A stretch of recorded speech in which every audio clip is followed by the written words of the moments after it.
করোনাটা আমি প্রাইভেটে গেছিলাম। প্রাইভেট গেছিলাম রাজশাহী গাতুরে, তাই আমি ভর্তি হয়েছি। আচ্ছা, তোমরা আমার আগের আম্মা কোথায়? এই বিয়ে বলছে আমি ঢাকা চাকরি করি। মার জন্য খারাপ লাগে?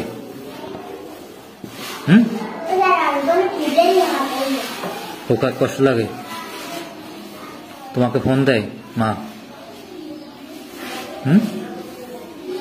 ফোন দেয়? অনেক কষ্ট লাগে না?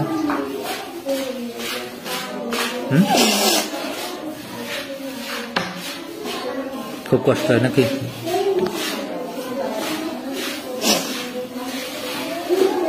তোমার মনে পড়ে খুব?